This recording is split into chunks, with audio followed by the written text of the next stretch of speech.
Los cristianos somos una raza rara, si se puede decir así, en cuanto a que tenemos un tema solamente, Quizás te hayas cruzado con alguna persona que no importa cómo sea el día o qué es lo que ocurra, que siempre están con lo mismo, siempre están con su tema, siempre están con lo que dicen y siempre dicen lo mismo. Y en realidad los cristianos tenemos algo de parecido a estas personas porque nuestro tema es siempre Cristo, es nuestro tema, somos monotema. Si se puede decir así, estamos siempre con lo mismo. Queremos predicar a Cristo y anunciarle a Él. No estamos aquí para anunciar una mejor vida ahora, no estamos aquí en el mundo para dar charlas motivadoras, para contar historias bonitas, para anunciar a la gente una iglesia, ni para anunciar a la gente un nuevo sistema de vida o una nueva filosofía. No estamos, por supuesto, para anunciar una religión, porque la religión no salva. Tampoco estamos para anunciar una serie de buenas obras que puedes hacer para ganarte la salvación, ni tampoco estamos aquí para hablarles a la gente de santos, ni de vírgenes, ni de romerías, ni nada así. Tenemos buenas noticias, y las buenas noticias que tenemos son Cristo. Ese es el mensaje, son la predicación de Cristo. Cristo es el único Señor. Cristo es el único mediador, el que media entre Dios y los hombres. Cristo es el único camino, un solo camino. Cristo es la única verdad.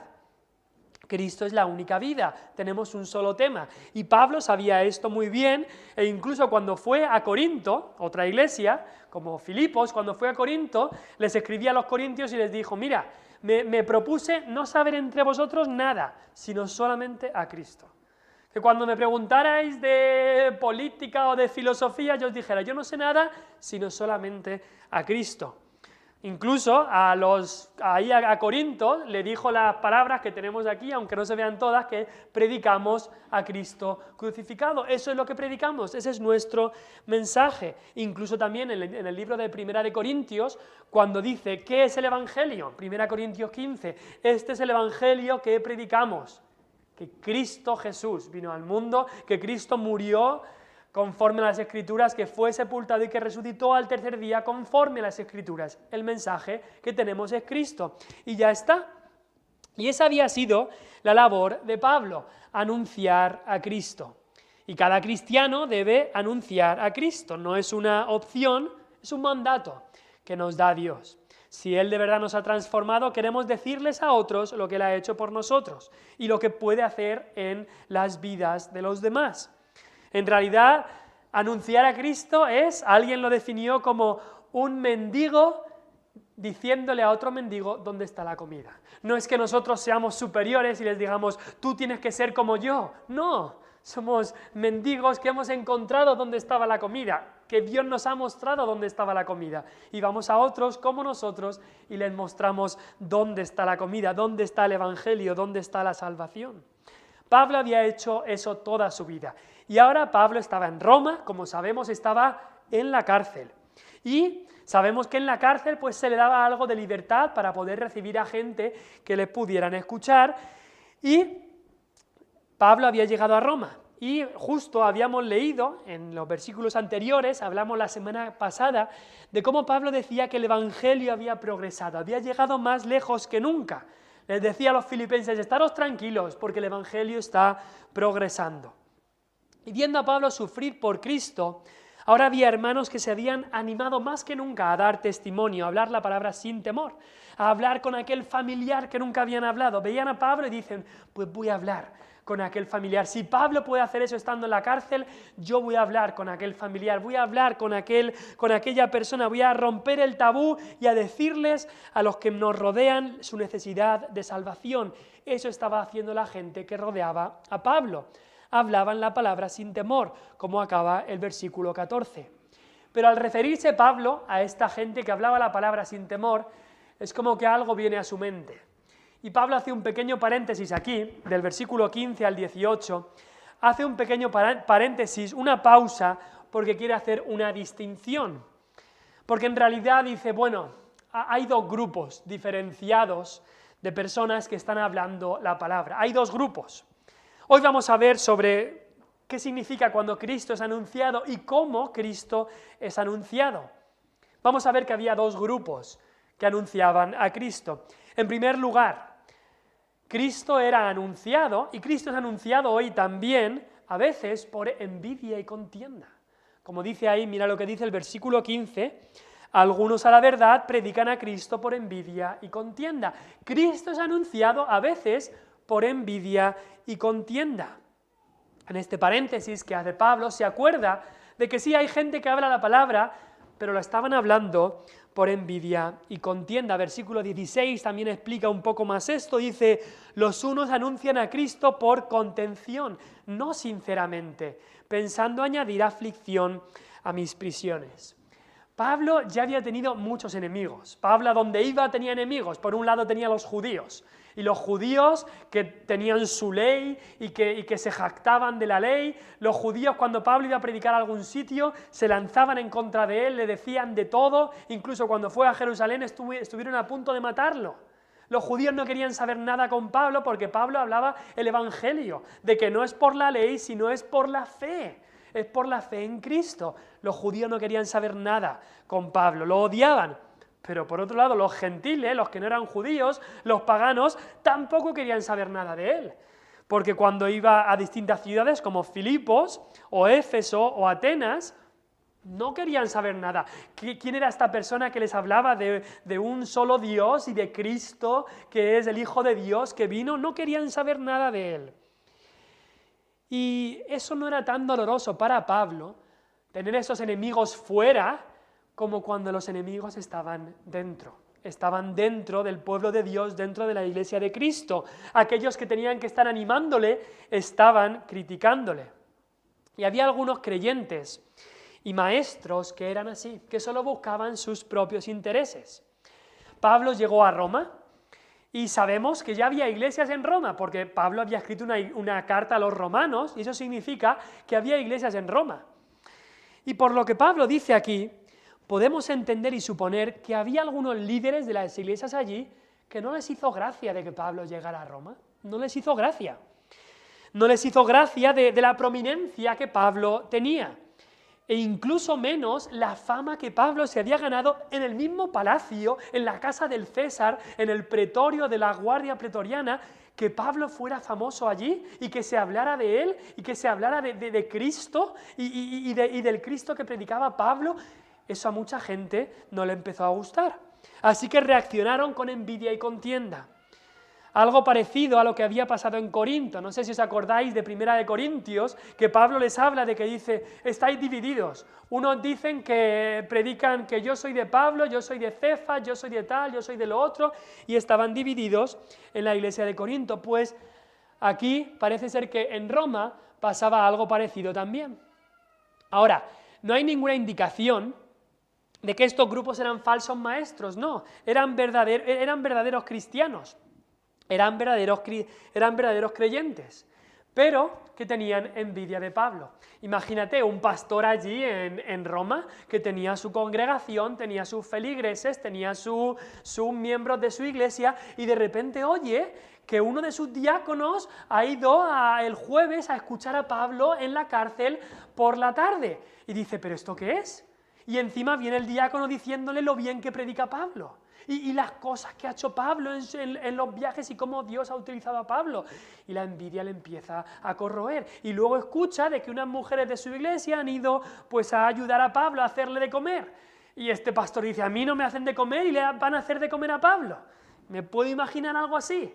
Y pastores y líderes allí en Roma comenzaron a tener envidia de Pablo. En vez de querer apoyar a Pablo, en vez de regocijarse de que Pablo estuviera en Roma, en vez de regocijarse de cómo Dios había usado a Pablo, reaccionaron con envidia.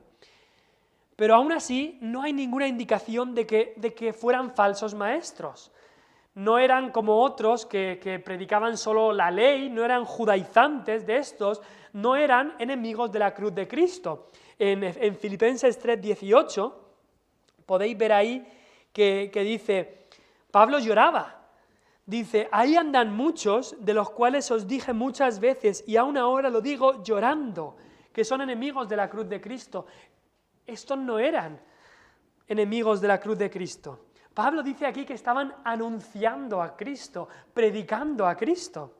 Es decir, la doctrina la tenían correcta, el evangelio lo sabían, La doctrina la predicaban correctamente, tenían una teología ortodoxa y la creían, y eran salvos, eran creyentes y predicaban a Cristo, pero sus deseos no eran los correctos, sus deseos no eran buenos.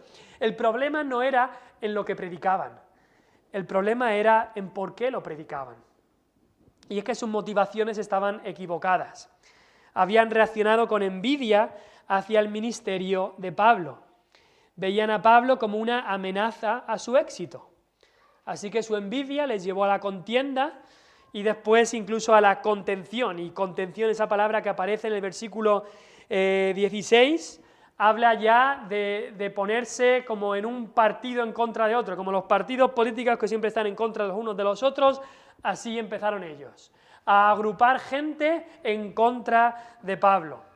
Y por supuesto, en esto que hacía no eran sinceros, no decían vamos a ir a por Pablo porque le odiamos, no, lo pintaban todo en una apariencia de falsa piedad y seguramente escondían su envidia y su contienda pues de una manera muy bonita. Pero al final no estaban buscando el reino de Dios, estaban buscando lo suyo propio. Estaban buscando lo suyo propio. Mira lo que dice el Filipenses 2:21, ahí Pablo está hablando de Timoteo, y dice que se interesa por vosotros, y dice, porque todos buscan lo suyo propio, no lo que es de Cristo Jesús. Como cristianos deberíamos buscar siempre el reino de Dios y su justicia, pero muchas veces estamos buscando lo nuestro propio, nuestros propios deleites, nuestras propias cosas, y eso les pasaba a estos maestros también en Roma.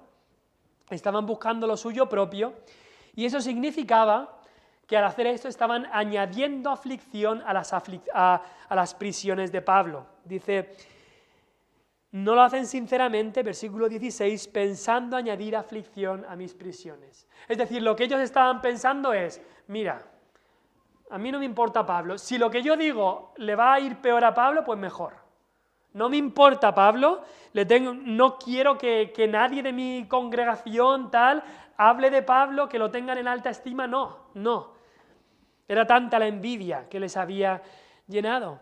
Seguramente estos hombres estaban esparciendo falsos rumores sobre Pablo. Decían, hombre, si está en la cárcel, algo habrá hecho, ¿no? Algo habrá hecho, porque si yo estoy predicando el Evangelio y a mí no me han metido en la cárcel.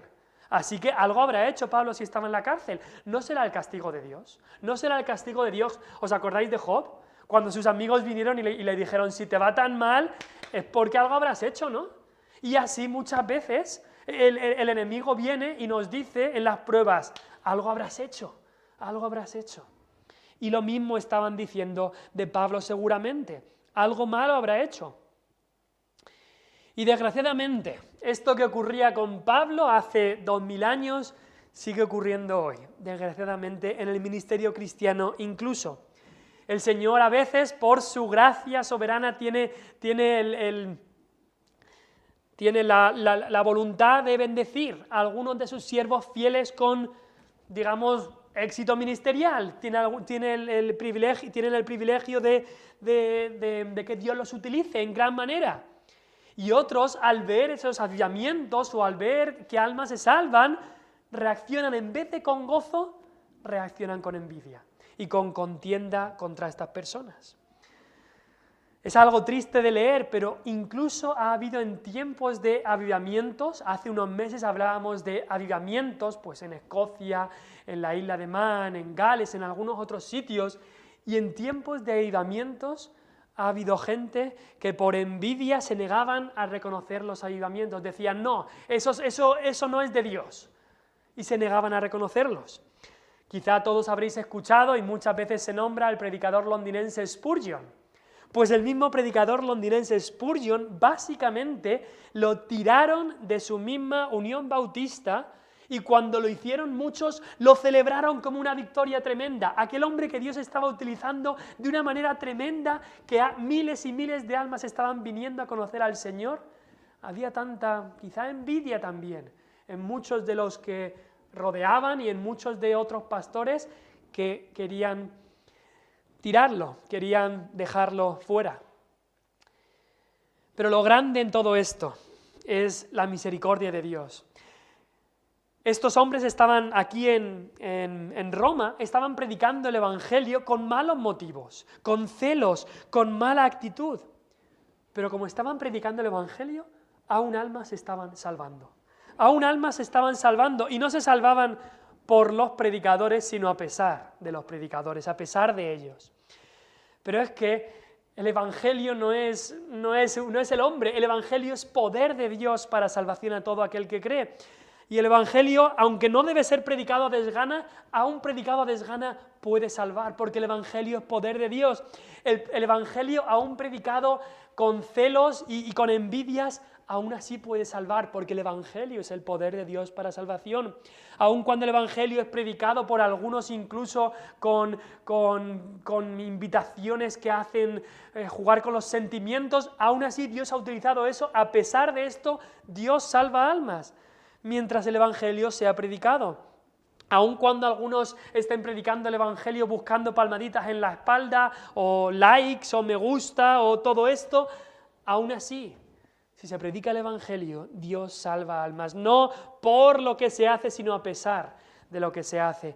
Pero si se predica el Evangelio, Dios salva almas. Y aquí había unos predicando el Evangelio por envidia y contienda. Qué triste que eso tenga que ser así. Pero gracias a Dios había otro grupo, un segundo grupo.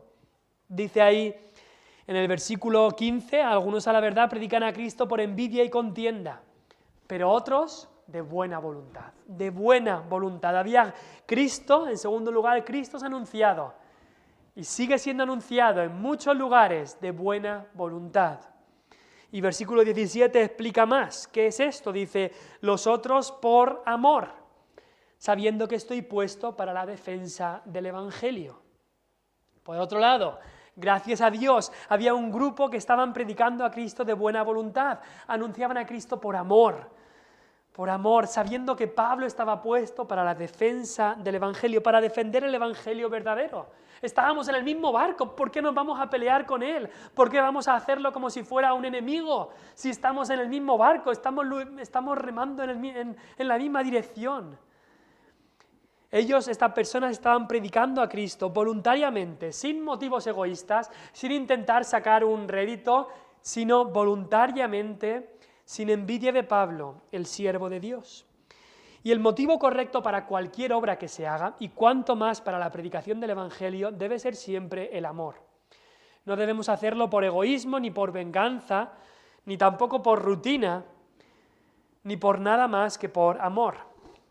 Y Pablo acababa de hablar con los filipenses, ¿os acordáis? Que decía que vuestro amor, versículo 9, que vuestro amor abunde aún más y más en ciencia y en todo conocimiento. Pablo también habló del amor que os amo con el entrañable amor de Jesucristo. Y ese amor debe ser la motivación para cada acto que hagamos y cuanto más para anunciar el Evangelio.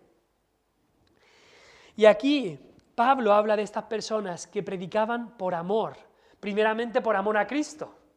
Amamos a Cristo, entonces predicamos a Cristo, pero también amor por el mismo Evangelio, por el Evangelio que nos ha transformado, pero amor también por el pueblo de Dios, amor también por las almas perdidas, y aquí había gente que predicaba también por amor a aquel hombre que Dios había puesto para defender el Evangelio. Predicaban también por amor a Pablo mismo. Esta gente reconocía que Dios había tenido un llamado especial para Pablo.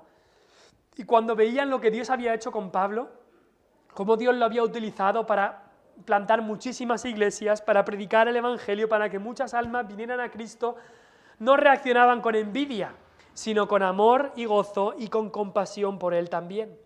Y sabían que Él estaba ahí para la defensa del Evangelio. Y seguramente esto se refiere a ese llamamiento especial y divino de que Dios había llamado especialmente a Pablo para defender el Evangelio.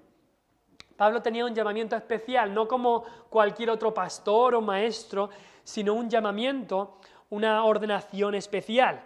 En 1 Timoteo 2:7, Pablo dice: yo fui constituido predicador y apóstol y maestro de los gentiles en fe y en verdad.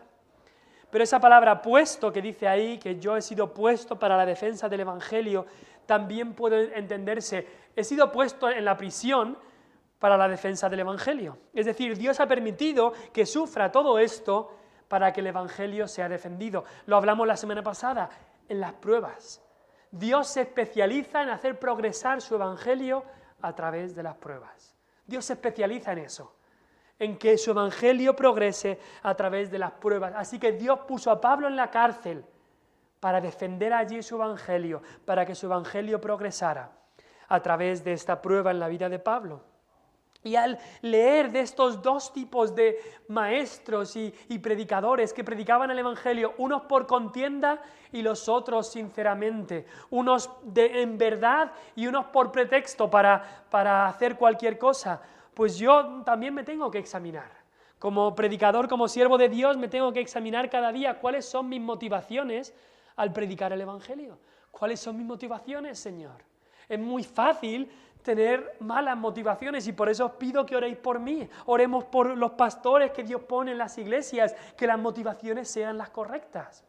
Es muy fácil pues predicar para que me den palmaditas en la espalda o comentarios buenos, o predicar para tener una iglesia más grande que la que tiene aquella otra persona, o predicar para que la iglesia se llene. Pero no, predicamos primeramente por amor a Cristo, para la gloria de Dios. Y no solamente pues yo al predicar o el que está aquí al predicar, sino cada uno de nosotros al anunciar el Evangelio. ¿Qué motivaciones tenemos? ¿Son motivaciones egoístas? ¿Se puede anunciar el Evangelio con motivaciones egoístas? Muchas veces pensamos que si anunciamos el Evangelio ya lo hemos hecho todo bien. Pero no, se puede incluso anunciar el Evangelio con motivaciones egoístas. Se puede dar un folleto con motivaciones egoístas.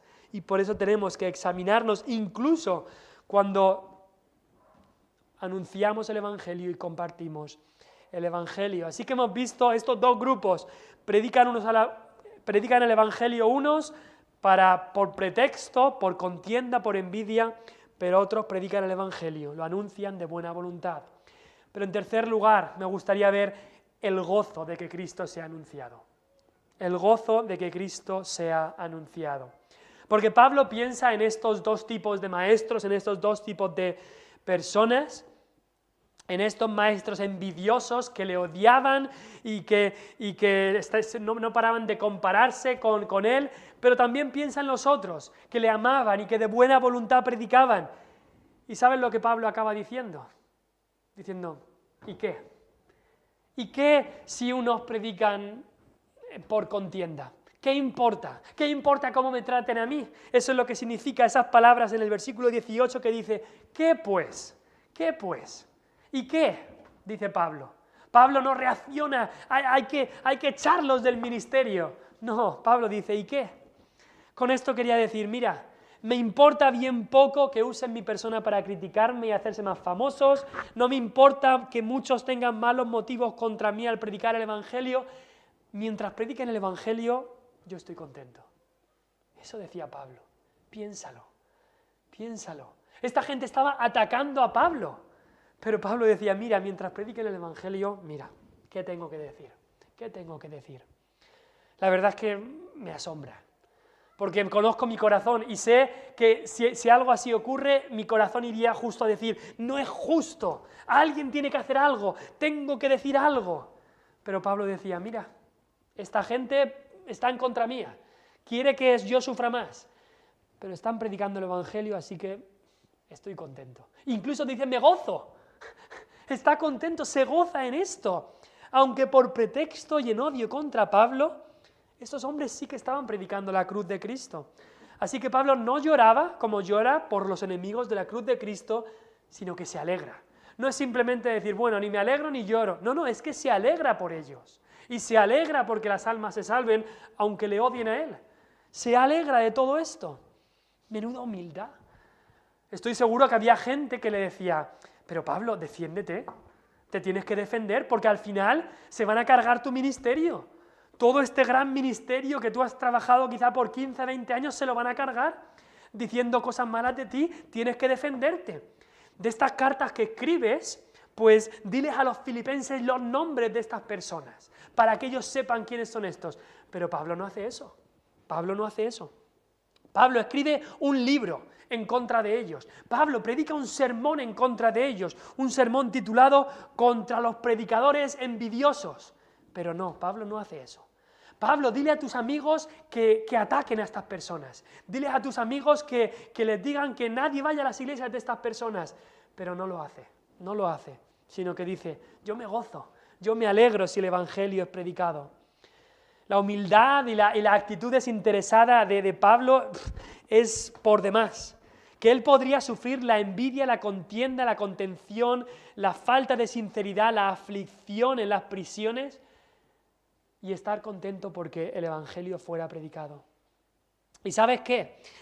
Cuanto más veamos de la carta a los filipenses, vamos a ver que la humildad está trenzada con el gozo. Hemos visto que Filipenses, lo hemos llamado a estos estudios, en busca de la verdadera felicidad. Filipenses se le llama la carta del gozo, la carta de la felicidad verdadera en Cristo. Regocijaos en el Señor. Pero vamos a ver que la humildad y el gozo van estrechamente ligados, están trenzados. La verdadera felicidad se encuentra en la verdadera humildad y por eso esta carta también puede ser llamada la epístola de la humildad. Un predicador sudafricano llamado Andrew Murray dijo, la más profunda felicidad, ¿quieres tener la más profunda felicidad? Pues mira, está aquí. Es estar tan libre del egocentrismo que nos da igual lo que se diga de nosotros o lo que nos hagan, porque todo esto se desvanece en el pensamiento, en el pensar que Jesús es nuestro todo y que nosotros no somos nada. Encontrarás que la más profunda humildad es el secreto de la más verdadera felicidad. Encontrarás que la más profunda humildad es el secreto de la más verdadera felicidad. Fíjate lo que dice. Esa felicidad es estar tan libre del egocentrismo que da igual lo que se diga de nosotros o lo que nos hagan, porque eso es como que te olvidas de eso pensando que yo no soy nada y que Jesús es mi todo. Yo no soy nada y Jesús es mi todo. Así que ¿qué importa lo que digan de mí si yo no soy nada y Jesús es mi todo? Lo que sí que me importa es lo que digan de Jesús. Ahí sí que voy a decir. Pero lo que digan de mí, pero si ya no vivo yo, como decía Pablo, ya no vivo yo, más vive Cristo en mí. Si dicen algo de mí, pero si ya no vivo yo, esa persona ya murió, ya no existe. Que digan lo que sea de mí, pero que no digan nada de Cristo. Porque ahí sí que le voy a defender. Como Pablo decía, he sido puesto para la defensa del Evangelio. Porque Cristo era quien vivía ahora en Pablo. Lo veremos en unas semanas, que dice, porque para mí el vivir es Cristo y el morir es ganancia. Cristo había sufrido la envidia. Y Pablo por eso podía sufrir la envidia. ¿Por qué entregaron los judíos a Pilato? Por envidia. Pues lo mismo sufría Pablo. Cristo había sufrido la contienda, la contención, la presión más grande, la aflicción más eterna que sufrió allí en la cruz. Pues Pablo quería ser participante de todo eso también. Y no solamente dice, me alegro y me gozo en esto, sino dice, es que me voy a seguir gozando, dice, y en esto, versículo 18, y en esto me gozo y me gozaré aún. O sea, ahora mismo me alegro en esto y es que no me vais a cambiar de opinión. Me voy a seguir alegrando en esto en el futuro. Mientras prediquen a Cristo, no importa que no me quieran a mí o que me critiquen, me voy a seguir alegrando en esto. Ahora, ¿qué cosas podemos aprender de esto? Hemos hecho algunas aplicaciones, pero una muy importante que hemos hecho es que debemos cuidar nuestras motivaciones al predicar y anunciar el Evangelio. Ahora, porque Pablo se gozara de que estas personas anunciaran el Evangelio, no significa que estaba bien lo que estaban haciendo, no. Estas personas un día tendrían que dar cuentas delante de Dios. Y por eso nosotros, al anunciar el Evangelio, no solamente tenemos que decir, bueno, yo lo anuncio y ya está, y lo anuncio por envidia o por tal, no. Hay que llevar cuidado con las motivaciones al anunciar el Evangelio. Estas personas no estaban haciendo bien, no estaban edificando bien sus iglesias. Otra cosa es que también tenemos que tener discernimiento de no confundir a los que predican el Evangelio por contienda de los que no predican el Evangelio de ninguna manera. No hay que confundir las ovejas manchadas con las cabras. Yo soy de ciudad y a veces puedo ver una oveja y una cabra y pensar que son lo mismo, pero vosotros, que a muchos de vosotros habéis vivido en el campo, veis una oveja y una cabra y sabéis la diferencia. Pues aquellos que han vivido su vida en la palabra de Dios y conocen la palabra de Dios y la estudian, deben saber la diferencia entre alguien que predica el Evangelio, aunque lo predique quizá con malos motivos, aunque lo predique quizás no sinceramente, de los que no predican el Evangelio para nada. Hay que discernir esas dos cosas. No es lo mismo. No es lo mismo. Porque hay gente que coge textos como estos y dice, ¿has visto? Aún Pablo se gozaba de los que predicaban, aunque no predicaran el mismo Evangelio que él se gozaba. No, eso no es lo que dice. Esta gente estaba predicando el Evangelio. Las palabras de Pablo para aquellos que no predicaban el Evangelio eran muy fuertes. Él no se gozaba de aquellos que no predicaban el Evangelio.